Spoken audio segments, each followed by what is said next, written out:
All right. So I've got a bone to pick with you this week. I guess not you specifically, but I'm going to share it with you. So recently, I've had to be put in some open, somewhat difficult conversations with two different people in my life.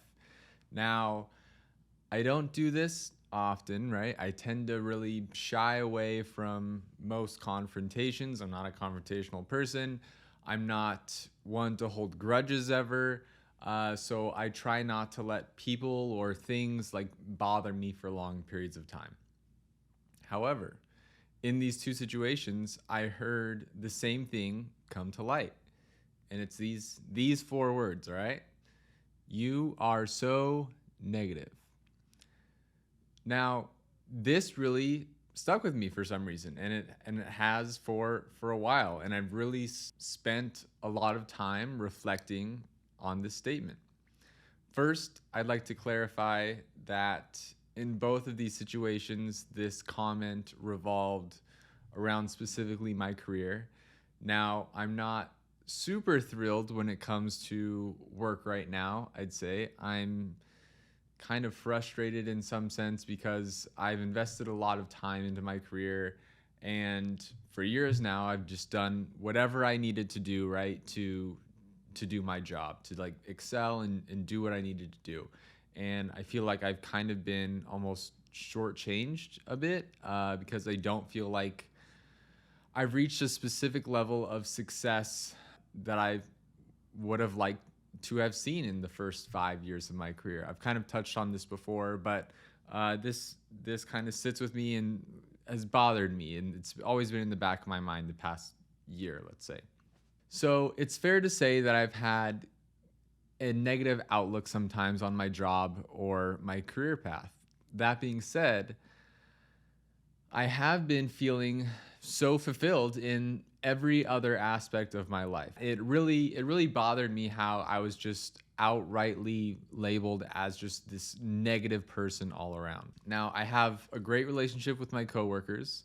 I've been a lot more social the last couple of months. I've been to dinners, I've been to a wedding, I've seen a lot more friends. I've made much more of an effort. My relationship couldn't be better. I'm healthy and staying diligent in the gym 4 times a week. And I've never been more focused in my life on personal growth as I have been this year. There are just so many things that are going in a positive direction in my life, but I'm just still seen as this negative person. Now, I am a very dry person. I will admit to that. Rarely am I showing a lot of emotion, and when it comes to most situations, I have pretty low expectations. And like this, for example, is like I don't smile. I'm extremely monotone. If I'm telling a story, like this is how I'm telling it. But yeah, I do have low expectations when it comes to a lot of situations. Rarely am I ever excited, or do I consider myself like having fun. Like someone after an event or something will be like, "Did you have fun?" I'm like, "It most likely." I'm probably like, "It was a good time." Like I don't use that term lightly. Like fun. Like I don't know. It's just me. Another example is if I go and see a movie and someone asks me how it was. I will always, always, always undersell how good it is because I don't want them going into the movie that they haven't seen yet with these heightened expectations. This has happened to me just countless times when someone's like, "Oh, like this was a great movie. You got to go see it. This was the best movie I've ever seen." Then instantly, if I don't like it or it just didn't meet my expectations, like my perception of you and your movie taste just plummets. And to people in my life, like I hold their judgment to a high standard. And if if I didn't, I you wouldn't be in my life. Like I don't want to hang out with like a fucking idiot or someone who just doesn't have good taste in things. So I hold them to a high standard. And instead, if someone's asking me how a movie was, I will always say, you know what, it was pretty good. Then once they see it, we end up having a follow up conversation about the movie, and the person typically has a better outlook. Now, if I was like a fucking optimist, I would have ruined their movie experience, and they should be thanking me for doing them this just kind service, in my opinion. Anyways, back to the topic. Sorry about that. I took some time and I thought about my so-called like pessimistic outlook on life, and I thought about it a lot. I actually researched the topic a good amount and came away with some really key takeaways that I'd like to share. With all of that, I think what most accurately describes my personality is being a realist. Now, if you're like most people, you listen to me say that and think, you know what, this guy's just a huge fucking asshole for trying to label himself as not a pessimist. He really is a pessimist, and a realist isn't a thing, and like you just need to fucking shut up and move on. But come to find out, there actually is a difference. So first, let's talk about pessimism.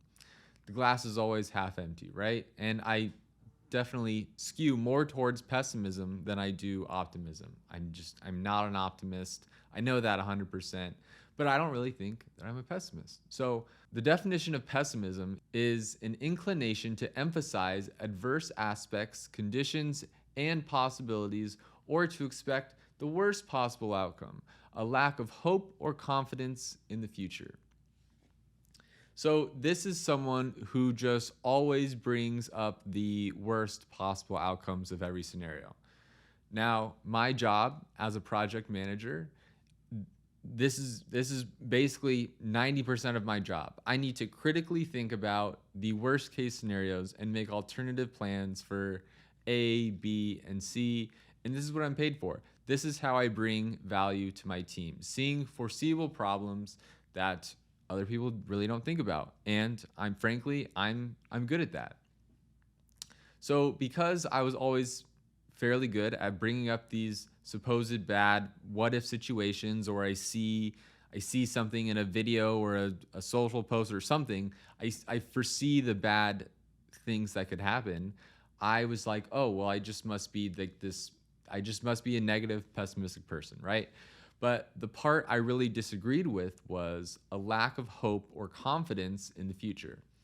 I don't just think everything is all gloom and doom. Like, if that were the case, there'd be no point in trying hard to succeed or trying to find happiness in life. And that's what my whole mission really is here to do. I'm trying to find this positive outlet here just so I can find some source of happiness, right? So after reading that definition, I did some research and looked into realism. So realism is the attitude or practice of accepting a situation as it is and being prepared to deal with it accordingly, concern for the fact or reality, and rejection of the impractical and visionary.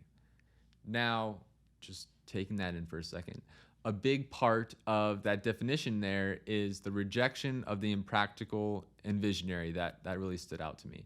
I'm not a visionary or a dreamer. I'm just not. I tend to think more of like the short term. A realist is someone who sees things for what they really are. They're not influenced by either the negative or the positive scheme of things. A realist is basically always hoping for the best, but is always prepared for the worst at the same time.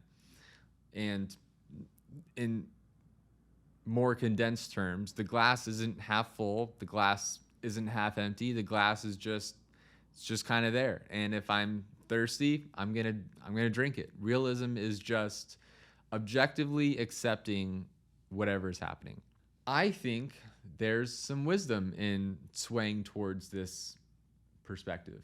In two completely separate books over the last 6 months, I've come across this concept called the Stockdale paradox, which I found really interesting and I'd like to share based off this topic. So the name refers to Admiral Jim Stockdale, who was in a prisoner of war camp during the height of the Vietnam War.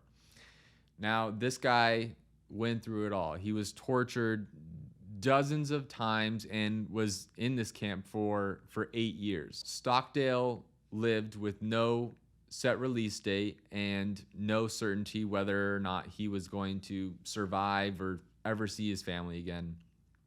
And he ended up doing so. But in one of the books, Stockdale is interviewed by the author, and the author asks, like who didn't make it out in this camp, and instantly Stockdale says, oh, that's easy. It's the optimists.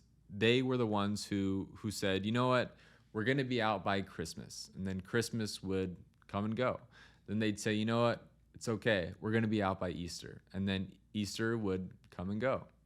And then it would be Thanksgiving, and then it would be Christmas again, and none of them made it out. You know what, we're going to get through this, and it's right around the corner. And they had this optimistic outlook on when they were going to get released, and it never really happened. And it just was heartbreak after heartbreak after heartbreak, because they looked long term. They didn't know what was going to happen, but they had this optimistic viewpoint of it all. So long story short, the whole idea of the Stockdale paradox is you must maintain this unwavering faith that you can and will prevail in the end, regardless of the difficulties. But at the same time, you have to have the discipline to confront the most brutal facts of your current reality, whatever they might be. Now, Stockdale was seen as a pessimist at the time. He knew what the reality of the situation was and realized, you know what, these are the facts, this is what we're going to do, and this is my current reality. Sidebar conversation to this topic a little bit. Can you change your reality or your perception of reality? When we start to believe that whatever happens is actually what's best, we open ourselves to feel emotions of gratitude, you could say. He managed to make the best of his situation, and he got through it. He made a big impact on the world after that, and this ideology has stuck around for decades now. So I was able to find 3 useful tricks actually to seeing life on the positive side a little more often. So here we go. All right. Number 1, no matter how ridiculous it feels, attempt to justify something positive about every situation. So this isn't a bad idea. I like this one a lot. Nothing is really as bad as it seems. And I think there's always a solution or a way out of any scenario you're in. This is a big reason why I personally like strategy a lot. I think there's a constant kind of ebb and flow to any project that you're on. And some things are going to go according to plan, and others are just going to completely take a turn out of nowhere where you need to adapt and shift your priorities under pressure. And I really like that. So, for example, I've been on a lot of different video shoots where everything is going your way, and then all of a sudden something just goes wrong. And you anticipate that to the best of your ability, but no matter what, something's just always going to be out of your control, and things just aren't going to go according to plan. And you can be as prepared as you want to be, but this will happen. And at the end of the project, you can always laugh it off and be like, I can't believe that, but it brings you back to a sense of pride and positivity that you got through it. And even though you were prepared, something bad is going to happen. And that's just part of the video shoot experience. No matter what, it always happens. Number 2, try not to let yourself get too hung up on the principle of fairness of a situation. Instead, see the situation objectively. So this was a great one, I think. I know firsthand, just life isn't fair, unfortunately. And until you accept that, things just aren't going to go your way, and you're always going to feel like a victim. And in my case specifically, people are going to choose to see me how they want to see me. If they just want to see me as this person who is completely negative towards the entire world, where there's no black and white, that's fine. If they want to label me as a pessimist, I can't change that, right? And that's okay. What matters is I speak my mind, and I stand up for what I believe in, and I do the best I can do with the cards that I'm dealt. So that's what I'm doing. Number three, finally, if you do start to have a negative or pessimistic thought, try to let it dissolve before any additional negative thoughts really take it, and it tends to spiral into something even bigger. So this is something that I've actually been actively trying to work on. I think a good example is if something like makes me upset, my first reaction is to text someone that is close to me and say, like, you're not going to believe what just happened, and then I'll go into this long paragraph of blah blah blah blah blah and start venting, right? This isn't really productive. It's not. It's me just like venting is, yes, it's sometimes like you need to do it, but the act of me typing it all out and not pressing send is essentially me venting. So what I've been doing lately is taking this long form text, writing it all out, writing how I feel in the moment, and then just deleting it. If I do send the text, it's just going to prolong how I feel. Typically, yeah, the person I'm texting is always going to agree with you, right? You wouldn't send this text to someone who wouldn't agree with your side. So it just prolongs the situation, and there's really no need for that. Just vent to yourself, delete the text, and you know what? And move on. There's no point in turning it into something bigger when it doesn't need to be. Instead, just fucking get over it, right? That's a great way to just not let things spiral out of control. Call me fucking negative one more time and see what happens. I don't know. I'm just kidding. You can call me negative. That's fine. I don't think I'm that negative. I think I've got a good head on my shoulders. I'm positive about a lot of things. I'm just a very dry person. I don't know. I enjoy my life. I really do. And it's kind of funny, the people who have labeled me as a extremely negative or pessimist, like I look at their lives, and I don't really think that they're happy either. So it's kind of ironic that they're the ones calling me so negative when really I'm pretty happy right now. I've got like, yeah, sure, one thing in life isn't going according to plan, but it's all right. You know what I am really negative about is over the weekend I left my hydro flask at my parents' house, so I have to have this fucking thing, and I hate this. I hate this water bottle so much. I want my comfort water bottle back. It's been 4 days without my water bottle, and I don't like this one. I don't like the cap. This one's a lot bigger. Anytime I try to unscrew the cap, it spills all over me. So it's not good. I don't like it at all. And you know what? I'm allowed to be negative about that. And I don't want to drive 20 minutes one way just to pick up my water bottle. So I don't know. That's not good. But I digress. Anyways, I hope maybe this has helped someone. Although, like I said, I may have one negative outlook on one thing in my life right now. It doesn't mean your life has to be unhappy as a whole or negative as a whole all the time. And I think proactively focusing on so many other things that bring me joy, like this podcast, for example, have been extremely beneficial for me lately.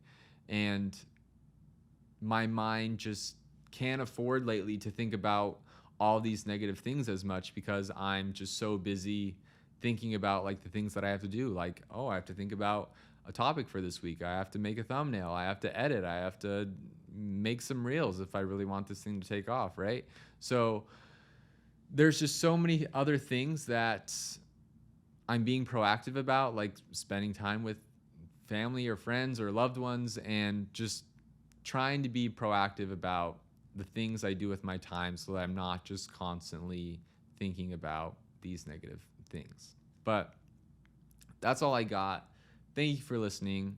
I appreciate you, and I hope to talk to you soon.